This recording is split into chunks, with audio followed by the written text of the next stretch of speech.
Hey everybody, it's Dr. Eric Walcavage. We're back for another edition of Thyroid Thursday, and I've been getting a lot of questions. It's summertime, and everybody's starting to get outside. I'm getting questions like, should I take my vitamin D supplementation?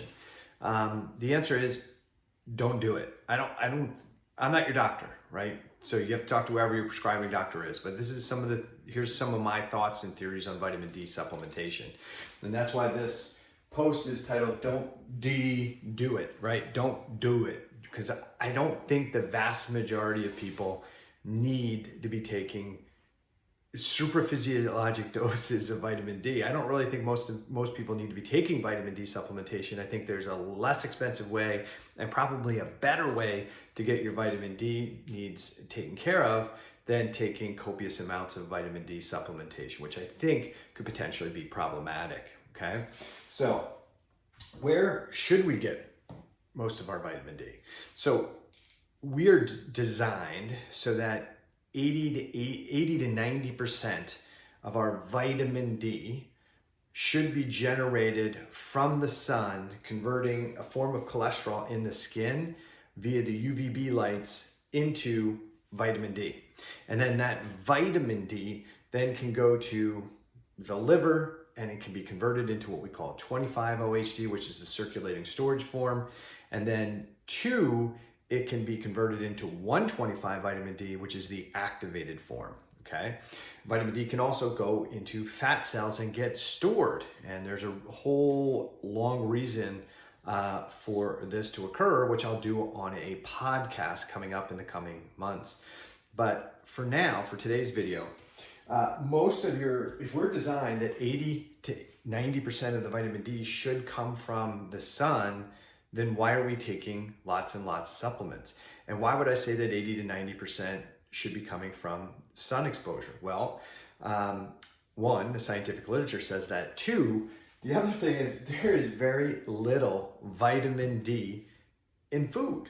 There's very little. And the foods that have the greatest amount of vitamin D, which still is not a lot, is cold water fish. So that's where most of the vitamin D is. So if nature never really had high levels of vitamin D in it, maybe that's because we didn't need to be getting the vitamin D from our food, and we were getting vitamin D from another source, which is the sun.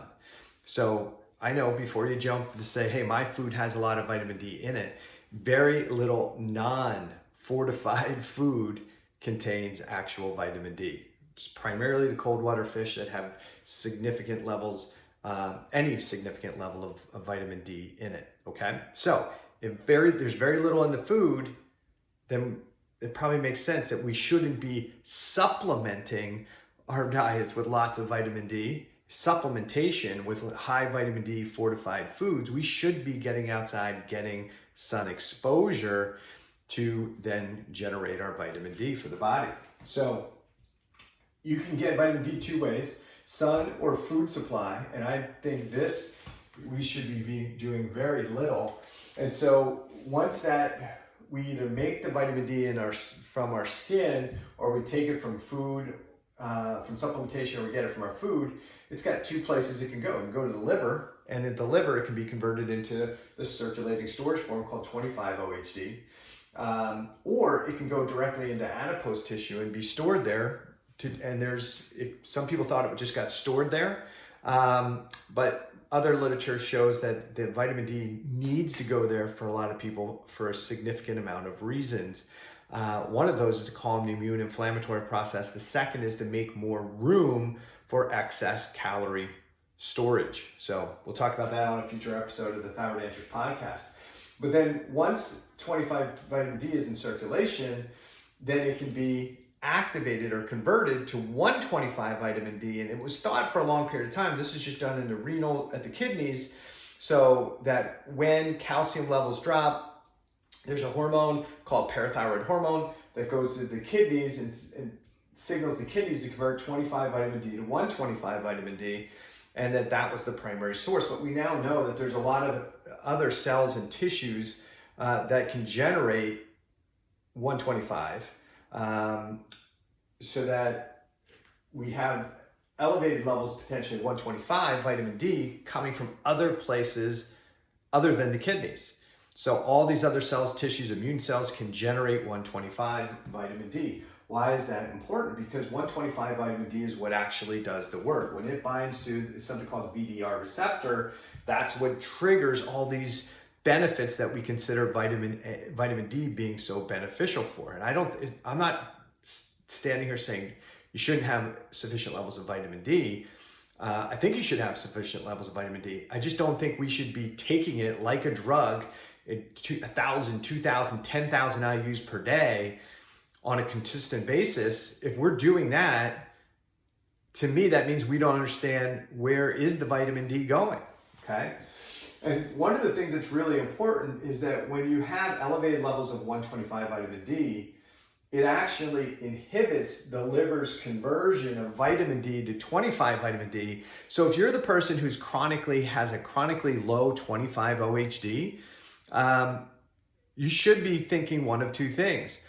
One, my body, especially if you're getting sun exposure, especially if you're taking copious amounts of vitamin D supplementation, you should be asking a question like, where is the vitamin D that I'm taking? Am I not absorbing it? It's going out in my stool. And if that's the case, there's probably GI issues, there's bile issues, there's fat malabsorption issues. Two, is it coming into the body and going right into the fat cells and being stored there? Or is it being converted, is it not able to be converted to 125 vitamin D because maybe I have a magnesium deficiency? Or is it being converted almost as quickly as it's being generated into 125 vitamin D to do the work it's supposed to do? And because you have this high conversion of 25 to 125 vitamin D, you're getting this reciprocal, you're getting this kind of feedback mechanisms that say, hey, we've got enough 125 vitamin D, stop making 25 vitamin D. We don't need more. And in that case, more of that vitamin D that's coming from sun exposure or from your food is going to be driven into the adipose tissue. And there's big problems that can occur potentially as a result of that. So what are you getting measured? Typically, when you're getting a lab test done, you're not getting 125 vitamin D done. That's rarely ever measured. You're not getting vitamin D measured. You're getting this intermediate step done, 25 OHD. And we think that gives like this really clear picture of what's going on, and it doesn't. So when we're getting our vitamin D levels tested, you're not testing vitamin D. You're not testing what is stored in the adipose tissue. You're not testing the active form of vitamin D, 125 vitamin D. You're not testing free vitamin D, which is a whole nother discussion. And you're not testing the deactivated form of vitamin D to find out if this 25 vitamin D just got deactivated, never even made it to the 125. So it doesn't give us this clear picture of what's going on. When you look at lab ranges, you'll see it should be greater, most places you'll see that it should be greater than 30 nanograms per deciliter. In functional medicine world, you'll hear people saying, hey, we've got to drive it up to above 50 to 60 to 7 to 80. I think that's ridiculous. Estimates are that you need about 600 to 800 IUs per day.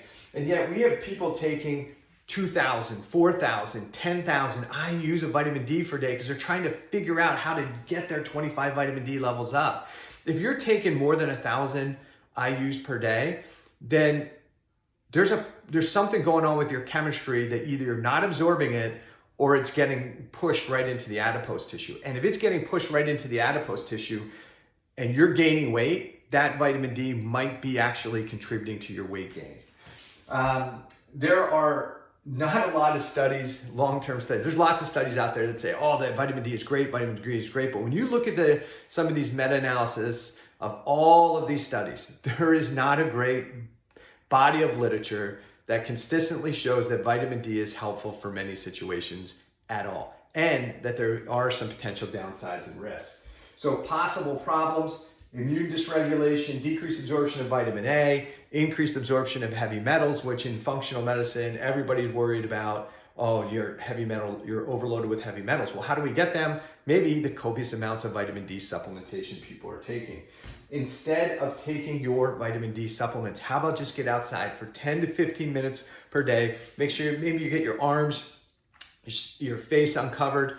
You'll generate about 1,000 IUs of vitamin D per day if you do that 10 to 15 minutes. All right?